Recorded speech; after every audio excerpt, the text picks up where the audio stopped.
Yes! Big swim baits in Minnesota usually don't go together. A lot of people just don't have confidence in throwing baits this size. And one thing, in the past, when I've thrown this, I'll pick it up for 10-15 minutes, huck it around a little bit. When I don't get bit, I move on. This is one of those baits where you're literally searching for just a few bites. It's not going to be one, unless you're out in California. It's difficult to fill your live well in a tournament throwing something like this. So it is a technique that commonly gets overlooked. But in the fall, when they move up to those transition points, ambushing, prey and, trying to fatten up for the winter, a big old bait like this, and this is a perch color Huddleston, can really, be effective. So today I got one rod on the boat. I'm gonna hook this thing around until I get one bite. Well, hopefully I get it early and then I can keep fishing for more, but I'm expecting maybe just one bite, and we'll see how it does. In comparison, I got a 5-inch hand poured swim bait, Cabela's swim bait. Just in comparison, look at that size difference. I mean, this thing is truly a 7-inch bait, and it's got a big old boot tail on it. I got the weedless version and the fast sink. Reason I'm throwing this is I'm still going to be out a little bit further. I'm going to be fishing in 8 to 12 feet, and I want it to just, even be ticking top of that remaining coontail. So want it to be weedless so it doesn't get caught. I don't quite know how it's going to do with the hook set, but it does bend out, pretty good, so it's pretty easy to expose that hook, so we'll see. And then what I'm going to be throwing it on is a Dobbins. This is the 735. It's the extra heavy. It's actually my frog rod. It's going to get that bait out with the 7.3 size, and when you do get the bite, it is going to load up on them, and that's exactly what I'm going to need, especially with that hidden hook here. So, and then I got samurai braid. So I believe this is 60 or 70 pound samurai braid. So let's see what we can do.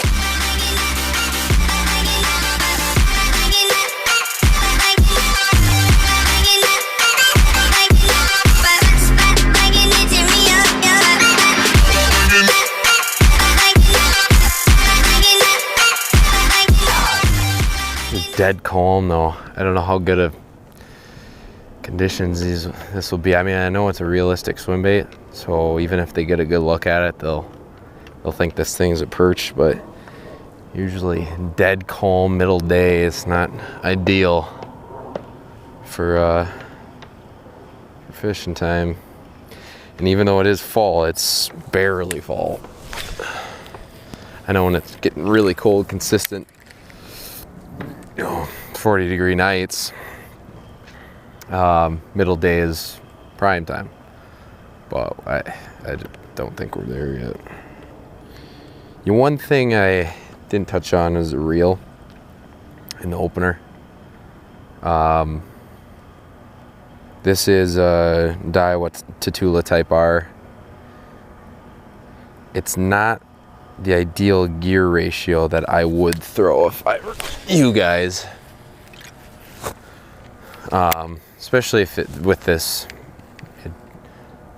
the deeper water I'm fishing, I would go more with like a 6.3 maybe.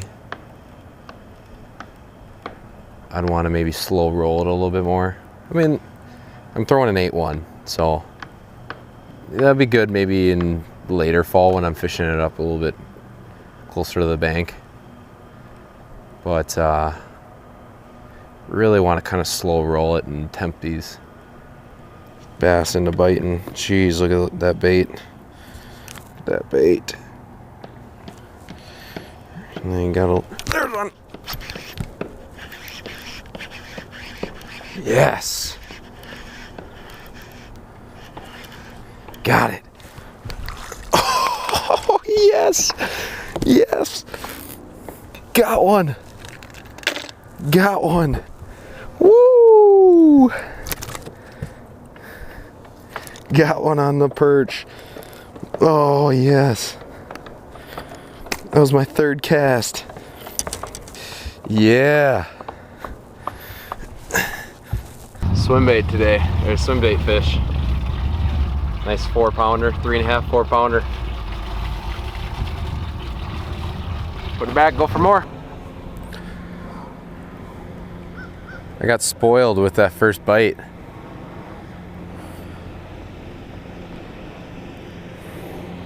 You get bit that quick, you think you're on the juice. How does Nessie not want to come up and just munch on this from the depths? It is getting steamy. No way it's 60 out.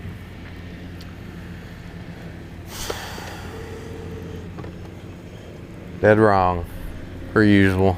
Feel like the meteorologists around here on a year-long vacation. Just a quick little midday report. What I'm looking for here, the spots, as you can see, you know, this is the one major point on the lake. And out from here, you know, it's got some good coontail and milfoil that I usually flip in the summer. But then now I'm on top of it. And now that that stuff's died off, you know, on top, still got some good grass. You know, that's not the best, but we just passed over some nice clumps. That's what I'm looking for. On the point, good green weeds, and then some bait mixed in. And I'm throwing that big Huddleston and just ticking the top of those weeds. I'm hoping I get a big one right off this spot. And there's some bait right there. So, there you go. Yeah, Nessie, Nessie, Nessie. Come. Got the hydro wave turned up and everything for you. It's a dinner bell.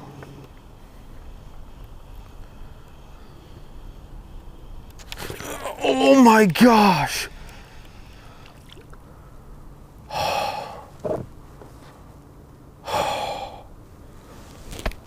Bite number 2, and we've just come up on an hour. 2 bites an hour average. I will take that any day.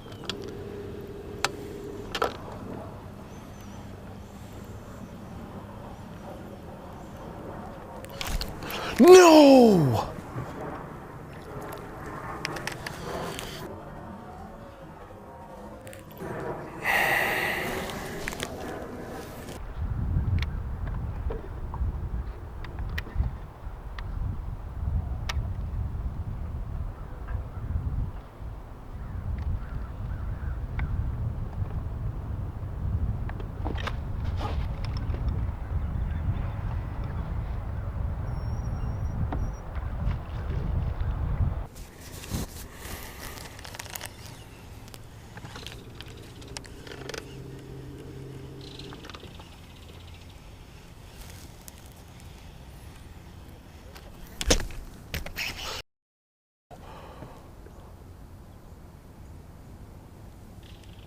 Another one. Frickin' another one.